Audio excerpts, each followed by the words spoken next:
Okay, I'm here tonight to talk to you about the Gawler branch of the National Trust of South Australia, but I feel we need to have some context for this talk. So I will briefly talk about the formation, firstly, of the United Kingdom National Trust. This is especially necessary, as far as I'm concerned, because I constantly hear of people who know something of that organisation and confuse aspects of one with the other. They're each very different, but with the same name.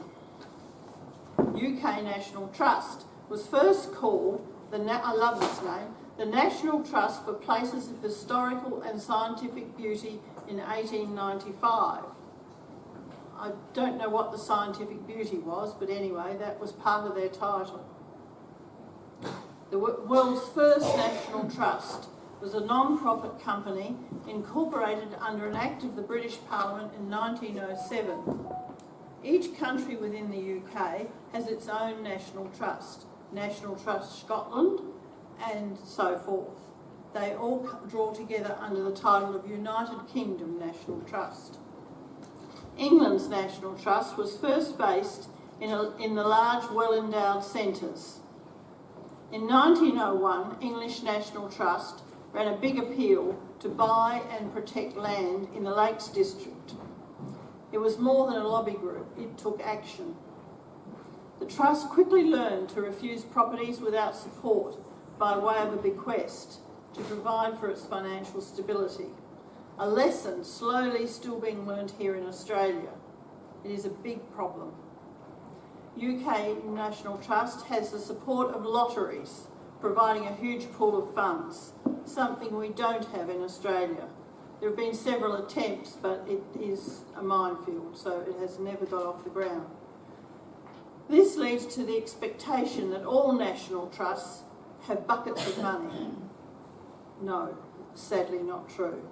I'll give you a few statistics about the National Trust in the UK. They have 11 million members. That's a formidable voting bloc. They have a turnover of £168 million a year. They have 50,000 volunteers and 10,000 paid staff who look after the 500 properties, some built heritage, some gardens and some natural reserves.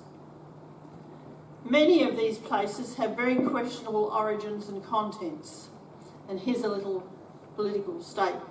If you should visit Clive of India's property in the UK known as Palace Castle, remember a quote he made. This is the quote.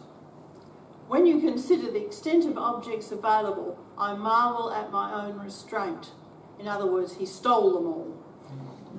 This quote is taken from the book about the East India Company called The Anarchy, written by William Dalrymple. It's an amazing read about the India as it was pillaged by Britain and its enterprises.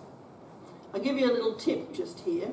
If you're ever visiting the UK, buy a South Australian National Trust membership. It's a good cost-saving idea. It'll cost you about $85. But because you'll be given free entry into all National Trust properties in the world, you'll save a lot of money, especially if you consider it might cost you £50 to get into one of those stately homes, and then on top of that there's parking costs. So you can save considerable money. And if you continue paying your membership and return to Australia, you'll be helping the South Australian National Trust. Now, National Trusts in Australia, this was a slow to develop enterprise. South Australia was very slow off the mark when it formed a national trust. New South Wales was the first to form in 1945 in response to the post-World War II developments that were taking place. Each state continues to operate independently with a joint secretariat in Canberra to lobby the federal government in the vain hope of getting some money or some action. In South Australia, many attempts were made to form a national trust with well-known and that term well-intentioned people of the state speaking up and holding meetings. It wasn't until the threat to the Hill Space Zone area for residential development that a community-based organisation dedicated to the state's natural and cultural heritage got off the ground. There were several other organisations, including the Royal Society and the Pioneers Association, who agitated in this space, but it was the community aspect of the National Trust, as proposed, that made the difference. NTSA was formed in 1950 by a group of Adelaide residents. The instigator was a Basil Harford, a lawyer, and Herschel Clare, a Hills resident who had an interest in native flora. A public meeting was held in the Adelaide Town Hall in July 1951. However, discussions and some disputes between the parties meant it took until 1955 before a trust, independent of government, was incorporated under an Act of Parliament. All founding members were part of the establishment, as you can well imagine. They were well-known names, and to me, the dreaded term, well-meaning people. The use of the word trust, National Trust, was taken from the UK because it conveyed a sense of comfort to the mainly Anglo population. Now, the word trust has interest for me as an accountant. It's a word not well understood. In terms of what it means, well, we all know what trust is, but in a legal term, a trust is something that is agreed by two people. It comes out of the medieval times, particularly in the Crusader era, when knights would take their own men to go and pillage in Jerusalem, more pillaging. And they would assign the right to oversee their existing estate in the UK to their neighbour or best friend. And this created what was called a trust. I trust you to look after my farm while I'm off fighting, right? So that's where the term comes, and it has embedded meaning, particularly in the UK, but that's the meaning in a legal sense. In Australia, there's no legislation that governs trust. Trusts are an agreement between two parties. Most Australian state national trusts have large asset portfolios and small cash reserves. This disparity makes it very hard to fund restoration and maintenance. The public view, wrongly held, that we are a well-funded organisation plays a part in our problems. But the fact is, we're just a small volunteer-run but busy group looking after museums with a small, well-paid staff running the state office. With no government funding or lotteries, it's down to fundraising, ticket sales, and working for grants, both government and the few privately funded grant givers. Our own state had developed a major financial problem about 10 years ago. At that time, I was elected to the State Council and, for my sins, appointed Chairman of Finance and Governance. That's a very hard row to hoe. We addressed the financial problems by selling off what I termed stranded assets. Those were remote places with no branches to assist them. And I'll give you an example of one. Wellington Courthouse. Now, Wellington is on the southern end of the Murray, you perhaps know of it. There's a beautiful building on the banks, close to the banks of the Murray, which is the courthouse. It's a beautiful building, and it was owned by the National Trust. I can't recall the circumstances under which they gained ownership of it, but they did. It's a very small town, very quiet town, little tourism, a few people who have holiday houses there, but it's a very small town. So the courthouse, we found no way of using this as a National Trust asset. So we let it. We let it to someone who ran it as a B&B, and she had a little shop at weekends selling ice creams and cups of coffee. She was very hard to get to pay her rent, I might tell you, because I pursued her. And but eventually we decided that we could sell this place, and we put it on the market. We were a bit dubious because it is very remote. However, we were successful in selling it to two couples, a brother and sister affair, who already had a holiday house there, and they saw some commercial potential. I do hope they succeeded, because they were very pleasant people and they had some good ideas of how they might exploit the place. With the funds we gained from selling not only that property but others, we invested in shares and long-term investments to generate some income to cover the costs of being responsible for 125 properties in South Australia. Incidentally, this is the largest number of properties of any national trust outside the UK. Some of these properties at the time were state government owned and leased to us. This includes the Gawler Museum building, also known as the Old Telegraph Office. 5 years ago, after 20 years of lobbying the government, they transferred to the National Trust the properties that we were looking after on their behalf.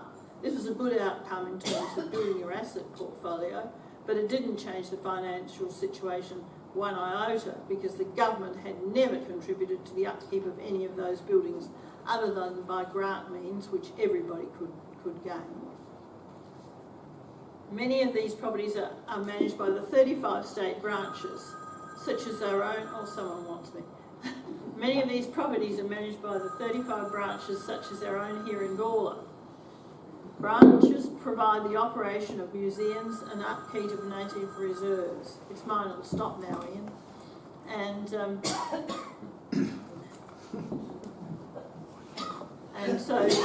we in Gawler run the museum at 59 Murray Street. If you've never been there, you should go. Our branch operates with a small number of active participants, a mix of paid-up members and non-member volunteers. The museum is open 4 afternoons a week and takes school educational visits and special visits by interested groups. Those people who help conduct those tours really enjoy those visits, particularly the school children. Along with that, we fund and do the maintenance. We apply for grant funds to undertake larger repairs and build new displays. We're always looking at new ideas, including most recently a total overhaul of the building, which sadly came to naught because the councillor on the State Council of the National Trust, who was involved in that, became unwell and was not able to pursue our case. Now, the purpose of this talk was to talk about the formation of the Gawler branch. In the beginning, the Gawler branch was started in 1963 by some well-known local people at the forefront of its inception. There was a large concurrent movement throughout the state after the formation of the National Trust of South Australia, and many branches were formed, and about 35 remain today. The move everywhere was to establish a folk museum to hold old wares from the past. Most small towns participate in this activity. That's why they're all the same. In Gawler in 1966, the government transferred by lease the use of the Old Telegraph Office to the National Trust upon a request by the newly formed branch, so we could operate it as a museum. Okay, so what's a telegraph office? Most of us have some memory of telegrams, I'm sure, but not the wider community. It was a building with a room, an office, to house the Morse code transmission equipment designed to send and receive coded signals down a wire mounted on poles to another place with the receiving equipment. Essentially, it was the technology of the day. It was used to send messages from one place to another. You handed a written message to the operator. The operator in the building tapped the Morse code for the letters into the system. This message travelled in the wire and was decoded at the end by a skilled person listening, who in turn wrote the message onto a telegram form. A boy hastened on foot to deliver the message to the recipient, and they eventually got bicycles. The telegraph office was built and operated from about 1861. Prior to the telegraph service in Gawler, it operated from the Globe Hotel, which is now the Kingsford, across the road. The telegraph was used to communicate between Adelaide and Gawler and other towns with similar service. It was started by the famous South Australian Todd, you know, the one with only one D. He was responsible for the establishment of telegraph services all over South Australia, amongst his many other responsibilities, including that of meteorologist and astronomer, and so he was a very busy man. And there's a marvellous book written about him. If you ever get a chance to read it, do so. He was a remarkable person. It was an important technical service for the community. For example, it was used by farmers to make orders and sell produce. It provided a news service and the occasional greeting between family members. It was relatively expensive, so not used frivolously for mere happy birthdays, which it became in the end. Once the post office was built next door in 1872, all the operations were transferred there. And the letter carrier, don't you love that name? Wouldn't you like to be called the letter carrier? Used the building as a residence. So that's what it converted to. A bit later, somewhere in the 1880s, the School of Mines was opened to train workers from the foundries, like Phoenix Foundry in the High Street. It continued being operated for government purposes, including the early onset of TAFE. It was also at one stage, one of the rooms was used as an electoral office. After the new TAFE was built in Reed Street in the 1960s, where Woolworths now stands, the government transferred under lease the building to the NTSA for the Gawler branch to operate a museum. To start the museum, the branch called for local people to donate articles. However, there was no collections policy, so everything and anything was donated. Much was duplicated and of very poor quality. We had many cracked, crazed, chipped plates and teacups, all dutifully registered in the catalogue. Unfortunately, one day I dropped a box of them and solved a problem. And I did not do it deliberately. I tripped on a step which has now been replaced with a ramp. We had about 30 typewriters, numerous sewing machines, probably a similar number, heaps of butter churns, lots of kitchenware and small farm items and tools. We have over recent years disposed of much of the duplication. There was also lots of portrait photographs with no names. Margaret House has attempted to put names to faces with some success. It was just like every other folk museum, started in the same period of time around the country. The branch had also hoped to acquire some land. They tried to negotiate with the council for that, so they could establish a farm machinery exhibition, but it didn't come off. As time passed, subsequent committees decided to gather information and then join the objects to a story to establish a more locally focused museum. So items to explain John McKinlay, the explorer, and local residents were assembled. Things associated with James Martin from Phoenix Foundry were gathered together. Those committee members and us to this day continue to try to tell a story unique to Gawler, underpinned by the objects. The core of the current committee has been involved for 20 years. The previous committee, which included members Bev Burke and John Clift, were active for about another previous 20 years.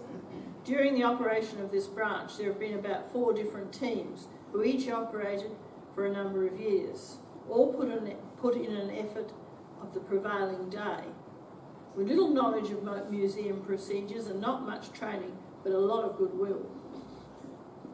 These days, the State Office has many highly qualified staff with skills, and they are able to train our volunteers. They train them in the areas of museum management, collection, curation and preservation. We have architects to assist in building maintenance. With the training and guidance of experts, we are able to run a much more effective operation. Along the way, there have been some unusual donations. The most bizarre I have encountered during research was many years ago, 66 bird skins were donated. Can you imagine? They were quickly moved to the South Australian Museum. A remarkable gift was given in 1957 by Miss Hilda Baker, who donated to the National Trust of South Australia her house, which was believed before the building of her cottage to be the site of the first hut in Gawler. It is on Reed Street. After many years, it was transferred to the Gawler Council. We found no purpose in holding it. And that was the point on which the committee of the day was trying to get some land to build a farm machinery exhibition. They were going to do a swap, however, the council didn't want to participate in a swap. You'll find in Reed Street a small car park and a reserve opposite the back of Woolworths. The car park was not the intention of the National Trust, but it was the outcome. Read into that what you will. We now have a collections policy, which means we only collect items with local provenance when it is accompanied by a story. Not all old things are good. I know that's a bit swearing in church, but it's true. I think we have stopped the early branches recollection that people stopped at the museum on the way to the tip.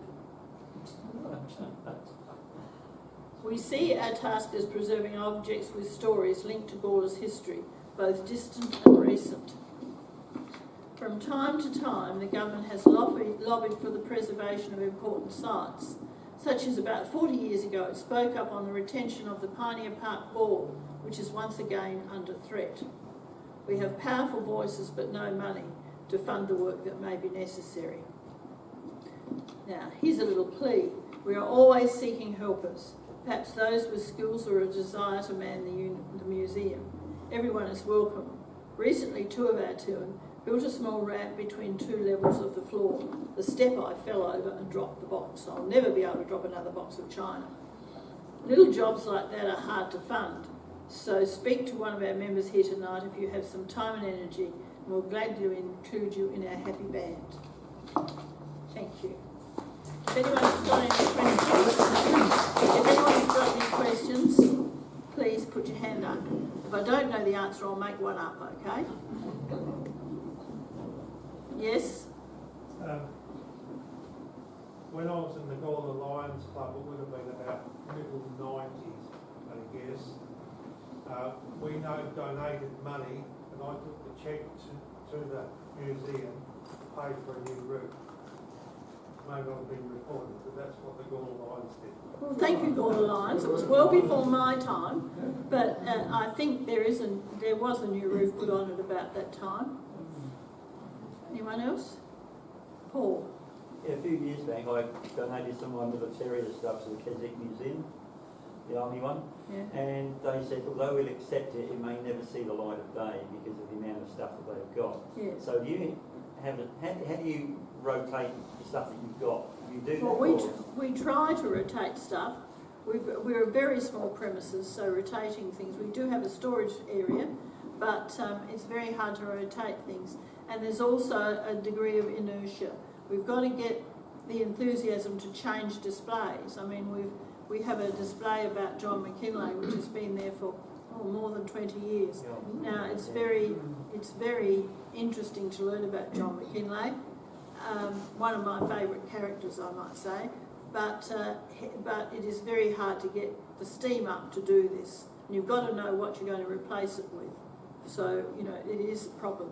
And I can add to your Keswick Barracks thing, there's some forced closure of the museum at Keswick, I understand. Yes. And we had someone in from Keswick Barracks a little while ago who has been a volunteer there. But, yeah, I understand that the closure is on the cards for the Keswick Museum, which is a bit disappointing for all those who are interested in military items. So I better go and get my stuff back. You better go and claim it back. Marilyn? No, I'm not. You've had your dinner already. Marilyn, could you comment on the fact that schools more or less have dropped off the planet regarding museums? Yes, I will. For a number of reasons. Yeah. We've always had a constant flow of school visitations. Some years ago we employed, with a grant, a man who developed a program for schools, and we were very successful in marketing that to schools locally, and they sent students to come and visit us. We have a very good display regarding Williston Migrant Hostel, and you may have heard of Jeff Turner, who wrote the book This'll Do. Well, he did that in response to our developing this display. And so we had a program that was built around that display, and we would have 30-odd children at a time come and visit. And it is a problem because of the cost, not the cost to enter our museum, but to get children to the school, they have to pay for a bus. Now, you might think, well, you know, $1 for the bus. Well, that's all right if you're using the local bus. And most of the schools we have encouraged them to do that, but they're reluctant to. They hire a bus, and under the new rules of bus hire, you must hire a bus for about 5 hours, which is sort of hundreds and hundreds of dollars. So you're bringing 30 kids to our museum, might cost you $2 to go in, but it'll probably cost you $15 to get them there on the bus.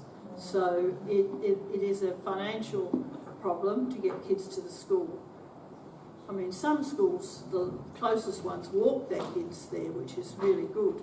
And we try to join the walk and point out some sights along the way. But that works quite well. But there is a prevailing feeling in the community that history is a dead subject and heritage matters don't matter. So, you know, there is a bit of a feeling within the community which pervades into the education system that why bother?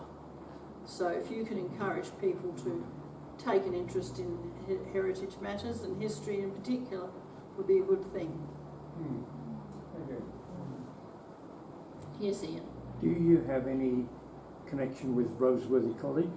Well, only in that many of the items they display out there came from the collection that was in Gawler, which Gawler Museum hoped to have their own site for. They were moved out there because we had no site for them. This was in the 60s. Yeah, I did give them some stuff at one stage and I wondered what happened to it. Yeah, well, that's what happened to it if it was farm machinery. Anything else? Yes, Another Paul? quick one. Just tell us about how you network with other history groups in Gawler. There's quite a few of you. Well, around. I'm here tonight. You know, we network strongly with the history team and with the various other groups for the History Festival, which is in May. Don't call it History Month in my hearing, call it History Festival. We liaise with the groups that participate in that. In fact, there was a meeting earlier this week of the groups that will be participating in Gawler. We do this to coordinate our activities because you want to be doing things that might support each other, or there is a little problem in getting listed in the advertising that goes out. You must always, if you want to be listed together, you must always put the word Gawler before whatever you're going to say. So in our instance in History Festival, we haven't settled on our display, but we are having Alan Tiller is coming to do one of his talks one Saturday night, and that will be listed as Gawler's Dark History. So when you see the advertising go out for History Festival, that will be listed in there. So if you want to know any more about that, we'll be able to tell you when we publish the advertising for it. Anything else? Yes, Martin. Just to follow on from Paul's comment, I'd like to thank the members of the National Trust who contributed to the Down the Line Communications exhibition now and show the Heritage Gallery. And a lot of that material when the exhibition's finished will go back to the National Trust for their use as a permanent thing. Well, so yes, members and so cooperation between the groups and Gawler, I think that's a perfect example of it. it is. I certainly thank Tony and Tony Bayliss will be very pleased to see that stuff because he's trying to further develop our Telegraph Office display, and that will help support it. I was just going to ask, because you were saying with the challenge with getting the kids to come to the museum, is there any way of bringing a subset of what's at the museum to the kids to get them interested, try and get them to then make an effort to make their way there themselves? We have done that in the past, taken a little suitcase type exhibition, well, it wasn't in a suitcase, it was too big, but suitcase type exhibition to schools. Well, yeah, that's probably more the size, Lorraine. Yeah, we took an exhibition such as that to Trinity College a couple of times, but I mean, we are open to anything the schools want. We will fit in with what they would like. And we have done walks with them, those schools that are in the close precinct, and that is always well received. But it's the cost of the bus that's the big problem. Yeah. Yes? Marilyn, I belong to the Gawler View Club, which Yes. has got a good history, so I'm not as long as yours. But if you remember, I think it was a couple of years ago now, when it was our birthday, when we had ladies from all over the state, the other Gawler views, and we arranged to link in with our theme, which was Victoria costume, and we came over from the Kingsford, which was handy, and you opened the museum and gave a lovely talk on the time of fashions. Yeah, time of fashions is a little bit of a interest of mine. Yes, well, I'd heard you here, and so I suggested it. And of course, there were the ladies from even as far as the Sunraysia coast had come down, and they enjoyed it, and that was a very enjoyable day. Yes. Well, our museum these days is not all about Victoriana. We tried to recognise that history is made every day, and so we have some displays like the Time of Fashion story and the Migrant Hostel story, which are much more contemporary. And of course we do quite an interesting story on foundries and steam. Where's Robbie? Steam. So, which, you know, is kind of like not, we try to cover a lot of bases that other places don't, because, you know, we feel that if we have the means to do that, that's a good thing. Because as I said earlier, every folk museum is like the last one, having visited many. And at one stage, being on the State Council, I was involved in a team that went visiting museums to discuss what they were doing and try to encourage them to branch out. I got into a lot of fights, especially when I told the people at Narracourt that their shearing shed could be turned into a dining room tomorrow. It was far too clean. It didn't smell of sheep, certainly didn't smell of lanolin or sheep wee. And I said, well, you're telling a story about sheep shearing, but there's no way this is a shearing shed. Well, the woman who ran it was not very pleased. She thought keeping it clean was the most important factor. I said they needed to get a few fleeces and fling them around. And a few sheep wouldn't hurt too. Anyway, okay, well, thank you.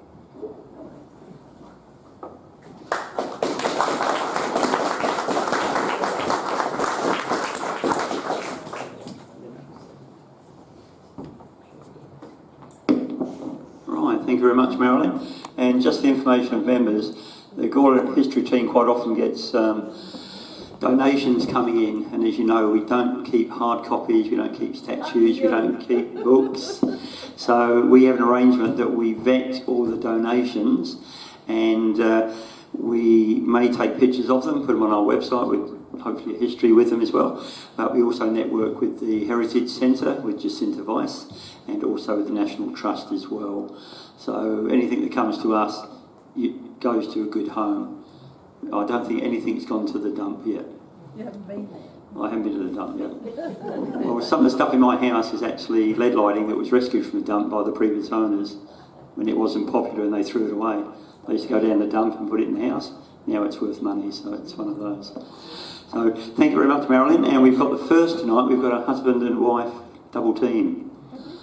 So the vote of thanks will be given by, guess who? Mr. Tucker. Come on, David, up you come. Well, I should be thanking him, he helped me with it. Oh, all right, well, he'll thank you and you can thank him. Right, I'll pass that now. Okay, well, this is a very great honour, Marilyn, to give a vote of thanks to you, my dear. You know, in the world of quilting, in which Marilyn is a participant, there's a mob of us who are related through mining industry activities. And this particular group of people, the ladies of the ladies who do the quilting and the fellows, what are called the CEOs, that carry everything out. Because we're always shifting. They're always shifting stuff and going somewhere. Anyway, look, this expose on the National Trust is very interesting to me. I'm just, you've summarised it amazingly for me, thank you. And I'll let a heap. Actually, one thing that you did and mentioned a couple of times is working for the headshed on the council. Yes. Because we have this council in the National Trust of 12 members, which are from all over the state, including folk from the city. and they're elected members, and they control the operations of the organisation. Anyway, this thing about at the time that you got on there, they were in serious financial strife. Oh, it was a night. It was a total mess, and they'd had a number of CEOs who weren't particularly energetic or knowledgeable people. Anyway, when you got in there, you beat around with sticks because it ended up, you dragged it out of oblivion as far as I can see. Financially, we got it out of the mess. It was a hard row to hoe, I have to say. My car could take me from Gawler to Beaumont House probably 3 times a week. I would go there.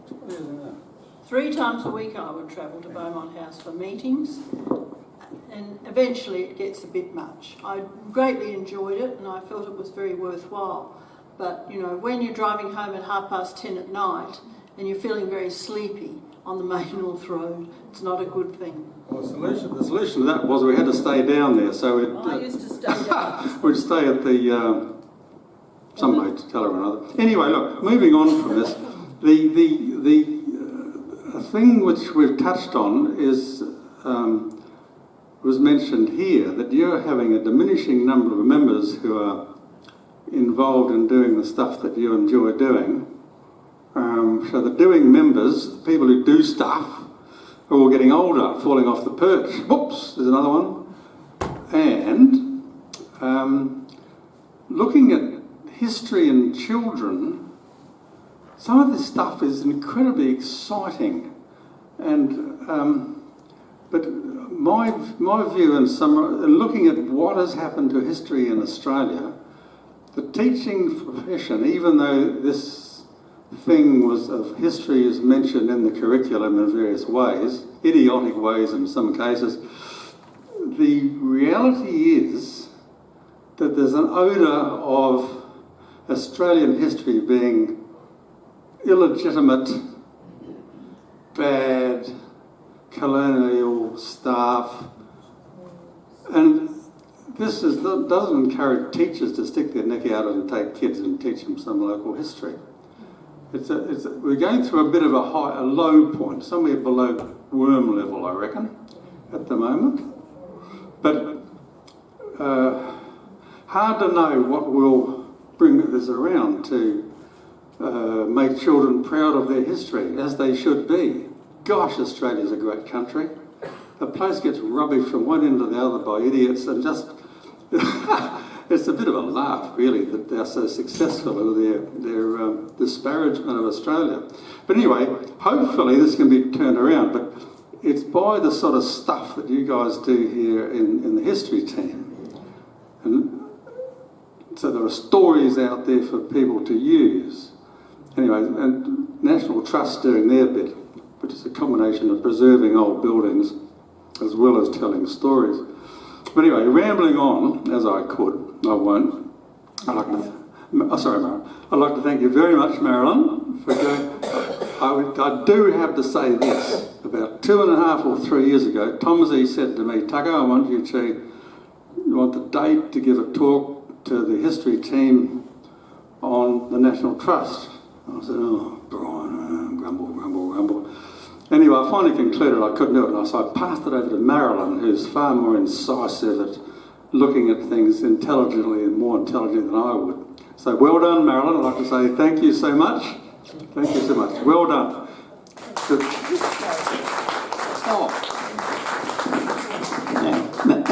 Now, Marilyn, would you like to thank David for his talk? All I can say is he does ramble on. And you ramble back this way, David. You've forgotten the most important part. Marilyn, don't go anywhere. Now, probably 50-50. Okay, so thank you very much on behalf of the history team.